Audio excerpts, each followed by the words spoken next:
ತಮ್ಮ. ಓಂ ಶಾಂತಿ. ತಂದೆಯು ನಿಮಗೆ ಸಂಗಮ ಯುಗದಲ್ಲಿ ಯಾವ ಸ್ಮೃತಿಯನ್ನು ತರಿಸಿದ್ದಾರೆ ಅದರ ಸ್ಮರಣೆ ಮಾಡಿ ಅದರಿಂದ ಸದಾ ಹರ್ಷಿತರಾಗಿರುತ್ತೀರಿ.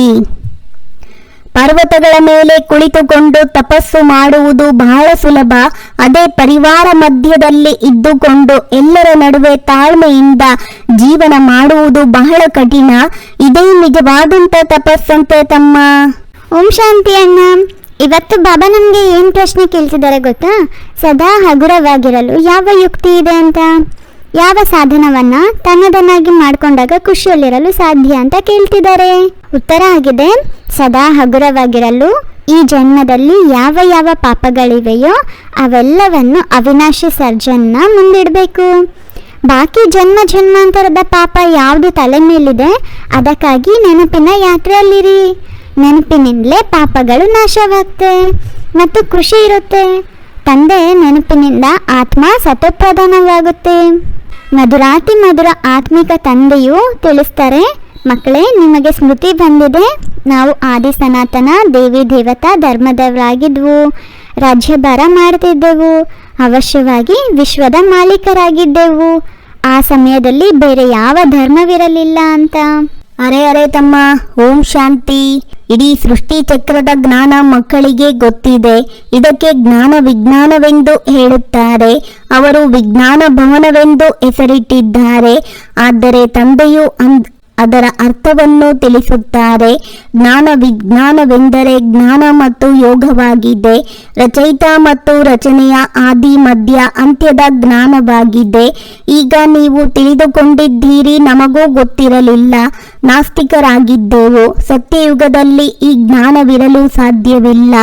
ಈಗ ನಿಮಗೆ ಶಿಕ್ಷಕರು ಓದಿಸಿದ್ದಾರೆ. ಓದಿದರೆ ನಿಮಗೆ ರಾಜ್ಯ ಭಾಗ್ಯವೂ ಸಿಗುತ್ತದೆ. ಏಕೆಂದರೆ ನೀವು ಇರುವುದಕ್ಕಾಗಿಯೇ ಹೊಸ ಸೃಷ್ಟಿಯೂ ಬೇಕು. ಹಳೆಯ ಸೃಷ್ಟಿಯಲ್ಲಿ ಪವಿತ್ರ ದೇವಿ ದೇವತೆಗಳು ಪಾದವನ್ನು ಇಡಲು ಸಾಧ್ಯವಿಲ್ಲ. ತಂದೆಯು ಬಂದು ನಿಮಗಾಗಿ ಹಳೆಯ ಪ್ರಪಂಚದ ವಿನಾಶ ಮಾಡಿ ಹೊಸ ಪ್ರಪಂಚವನ್ನು ಸ್ಥಾಪನೆ ಮಾಡುತ್ತಾರೆ. ನಮಗಾಗಿ ವಿನಾಶವಾಗಲೇಬೇಕಾಗಿದೆ. ಕಲ್ಪಾಂತರ ನಾವು ಈ ಪಾತ್ರ ಅಭಿನಯಿಸುತ್ತೇವೆ. ಮೊದಲು ಎಂದಾದರೂ ಮಿಲನ ಮಾಡಿದ್ದೀರಾ ಅಂತ ಬಾಬಾ ಕೇಳ್ತಿದ್ದಾರೆ ತಮ್ಮ. ನಾನು ನನ್ನಿಂದ ನನ್ನದೇ, ನಾನು ಇಲ್ಲದೆ ಏನೂ ನಡೆಯದು ಎಂಬ ಭಾವನೆ ನಿಮ್ಮಲ್ಲಿ ಬಂದಿದ್ದರೆ ಅದು ಭ್ರಮೆ. ಬಿಟ್ಟು ಬಿಡಿ. ಏಕೆಂದರೆ ನೀವು ಬರುವ ಮುಂಚೆಯೂ ಜಗತ್ತು ನಡೆಯುತ್ತಿತ್ತು, ನೀವು ಹೋದ ನಂತರವೂ ಜಗತ್ತು ನಡೆಯುತ್ತದೆ. ಅಣ್ಣ, ಬಾಬಾ ಹೇಳ್ತಾರೆ, ಈಗ ನೀವು ಮನುಷ್ಯರಿಂದ ದೇವತೆಯಾಗುವ ವಿದ್ಯೆಯನ್ನ ಕಲಿತಿದ್ದೀರಾ. ನಿಮಗೆ ಗೊತ್ತಿದೆ, ನಾವು ಪುನಃ ಹೊಸ ಪ್ರಪಂಚಕ್ಕೆ ಹೋಗ್ತೀವಿ. ಅದರ ಹೆಸರೇ ಆಗಿದೆ ಅಮರಲೋಕ. ಇದು ಮೃತ್ಯು ಲೋಕವಾಗಿದೆ. ಇಲ್ಲಿ ಆಕಸ್ಮಿಕವಾಗಿ ಕುಳಿತಿದ್ದಂತೆ ಮೃತ್ಯು ಬರುತ್ತದೆ. ಅಲ್ಲಿ ಮೃತ್ಯುವಿನ ಹೆಸರು ಗುರುತು ಇರುವುದಿಲ್ಲ. ಏಕೆಂದರೆ ವಾಸ್ತವದಲ್ಲಿ ಆತ್ಮವನ್ನು ಮೃತ್ಯು ಕಬಳಿಸುವುದಿಲ್ಲ. ಆತ್ಮವು ಯಾವುದೇ ಸಿಹಿಯಾದ ಪದಾರ್ಥವೇನು. ನಾಟಕದ ಅನುಸಾರ ಸಮಯವು ಬಂದಾಗ ಆತ್ಮ ಹೊರಟೋಗುತ್ತೆ. ಯಾವ ಸಮಯದಲ್ಲಿ ಯಾರು ಹೋಗಬೇಕಾಗಿದೆ ಅವರೇ ಹೋಗ್ತಾರೆ. ಮೃತ್ಯುವೇನು ಹಿಡಿದುಕೊಳ್ಳೋದಿಲ್ಲ. ಆತ್ಮವೇ ಒಂದು ಶರೀರವನ್ನು ಬಿಟ್ಟು ಇನ್ನೊಂದನ್ನು ತೆಗೆದುಕೊಳ್ಳುತ್ತೆ. ವಾಸ್ತವದಲ್ಲಿ ಮೃತ್ಯು ಅಂದರೆ ಇನ್ನೇನೂ ಇಲ್ಲ. ಇದಂತೂ ಕೇವಲ ಕಥೆಗಳನ್ನು ಬರೆದಿದ್ದಾರೆ. ಸತ್ಯಯುಗವು ಅಮರಲೋಕವಾಗಿದೆ. ಅಲ್ಲಿ ನಿರೋಗಿ ಶರೀರವಿರುತ್ತದೆ. ಸತ್ಯಯುಗದಲ್ಲಿ ಭಾರತವಾಸಿಗಳ ಆಯಸ್ಸು ದೀರ್ಘವಾಗಿತ್ತು, ಯೋಗಿಗಳಾಗಿದ್ರು ಅಂತ ಬಾಬಾ ತಿಳಿಸ್ತಿದ್ದಾರೆ ಅಣ್ಣ. ತಂದೆಯು ತಿಳಿಸುತ್ತಾರೆ, ಕ್ರಿಶ್ಚಿಯನ್ ಧರ್ಮಕ್ಕೆ ಇಷ್ಟೇ ಪರಿಮಿತಿ ಇದೆ, ಇದು ನಿಮಗೆ ಗೊತ್ತಿದೆ. ಕೃಷ್ಣನಿಗೆ ಎಷ್ಟು ಸಮಯವಾಯಿತು, ಇಂತಹ ಧರ್ಮದವರಿಗೆ ಇಷ್ಟು ಸಮಯವಾಯಿತು. ಧರ್ಮ ಸ್ಥಾಪನೆ ಮಾಡಿದರು, ಆದರೆ ಪುನಃ ಹೋಗುವುದು ಯಾವಾಗ ಇದು ಗೊತ್ತಿಲ್ಲ. ಕಲ್ಪದ ಆಯುಷ್ಯವನ್ನೇ ಹೆಚ್ಚು ಮಾಡಿಬಿಟ್ಟಿದ್ದಾರೆ. ಈಗ ನಿಮಗೆ ಗೊತ್ತಿದೆ, ವಿನಾಶದ ತಯಾರಿಯಾಗುತ್ತಿದೆ. ಅವರದ್ದು ಸೈನ್ಸ್, ನಿಮ್ಮದ್ದು ಸೈಲೆನ್ಸ್. ನೀವು ಎಷ್ಟು ಸೈಲೆನ್ಸ್ನಲ್ಲಿರುತ್ತೀರೋ ಅಷ್ಟು ವಿನಾಶಕ್ಕಾಗಿ ಒಳ್ಳೊಳ್ಳೆಯ ವಸ್ತುಗಳನ್ನು ತಯಾರು ಮಾಡುತ್ತಾರೆ. ದಿನ ಪ್ರತಿದಿನ ಆಧುನಿಕ ವಸ್ತುಗಳನ್ನು ಮಾಡುತ್ತಾರೆ. ನಿಮಗೆ ಖುಷಿಯಾಗುತ್ತದೆ. ನಮಗಾಗಿ ತಂದೆ ಹೊಸ ಪ್ರಪಂಚವನ್ನು ಮಾಡಲು ಬಂದಿದ್ದಾರೆ. ಆಗ ನಾವು ಹಳೆಯ ಪ್ರಪಂಚದಲ್ಲಿರುತ್ತೇವೆಯೇ? ತಂದೆಯದು ಚಮತ್ಕಾರವಾಗಿದೆ.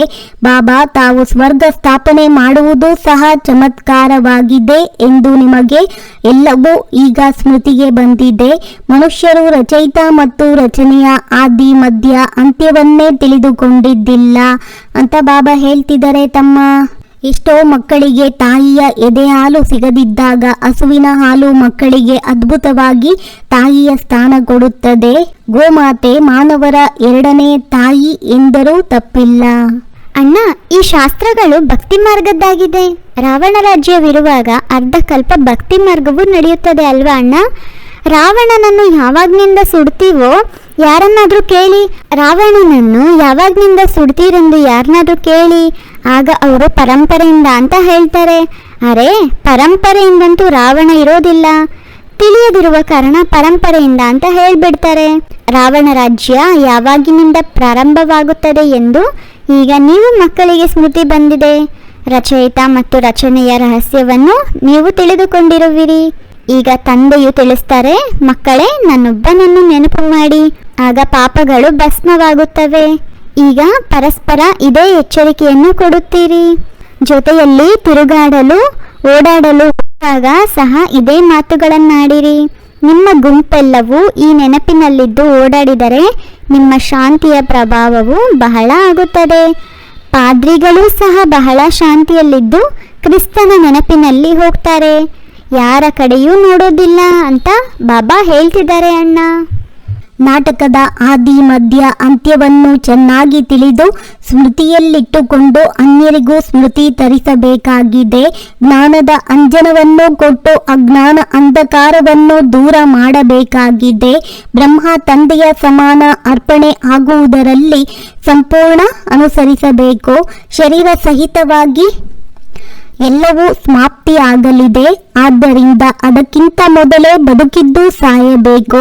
ಇದರಿಂದ ಅಂತಿಮ ಸಮಯದಲ್ಲಿ ಏನೂ ನೆನಪಾಗಬಾರದು ಅಂತ ಬಾಬಾ ಹೇಳ್ತಿದ್ದಾರೆ ತಮ್ಮ.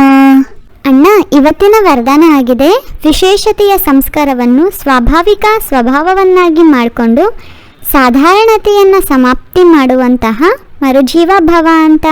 ಸ್ವಭಾವ ಯಾವುದಿದೆ ಅದು ಸ್ವತಃವಾಗಿ ತನಗೆ ತಾನೇ ತನ್ನ ಕೆಲಸವನ್ನು ಮಾಡ್ತಿರುತ್ತೆ. ಯೋಚಿಸೋದಾಗಲಿ ಮಾಡಿಸೋದಾಗಲಿ ಮಾಡೋದಾಗಲಿ ಅಗತ್ಯವಿರೋದಿಲ್ಲ, ಆದರೆ ಸ್ವತಃವಾಗಿ ಆಗೇ ಬಿಡುತ್ತೆ. ಅದೇ ರೀತಿ ಮರುಜೀವ ಜನ್ಮಧಾರಿ ಬ್ರಾಹ್ಮಣರ ಸ್ವಭಾವವೇ ಆಗಿದೆ. ವಿಶೇಷ ಆತ್ಮಗಳ ವಿಶೇಷತೆಯದು.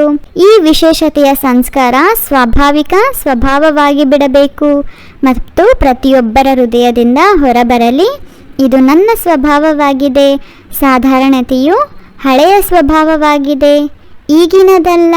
ಏಕೆಂದರೆ ಹೊಸ ಜನ್ಮ ಪಡೆದಿರುವಿರಿ ಅಂದಾಗ ಹೊಸ ಜನ್ಮದ ಸ್ವಭಾವ ವಿಶೇಷತೆಯಾಗಿದೆ ಹೊರತು ಸಾಧಾರಣತೆಯಲ್ಲ. ಇಂದಿನ ಸ್ಲೋಗನ್ ಆಗಿದೆ, ಘನತೆ ಉಳ್ಳವರು ಯಾರೆಂದರೆ ಯಾರು ಸದಾ ಜ್ಞಾನರತ್ನಗಳ ಜೊತೆ ಆಡುತ್ತಿರುತ್ತಾರೆ ಹೊರತು ಕಲ್ಲುಗಳ ಜೊತೆ ಅಲ್ಲ. ನಾನು ಅಂದ್ಕೊಳ್ತೀನಿ ಈ ಅಣ್ಣ ತಮ್ಮಂದಿರ ವಾರ್ತಾಲಾಪ ನಿಮ್ಮೆಲ್ಲರಿಗೂ ತುಂಬ ಇಷ್ಟ ಆಗಿದೆ ಅಂತ. ಹಾಗಿದ್ರೆ ಈ ಚಾನಲ್ನ ಲೈಕ್ ಮಾಡಿ, ಶೇರ್ ಮಾಡಿ ಹಾಗೂ ಸಬ್ಸ್ಕ್ರೈಬ್ ಆಗೋದನ್ನು ಮರಿಬೇಡಿ. ಓಂ ಶಾಂತಿ.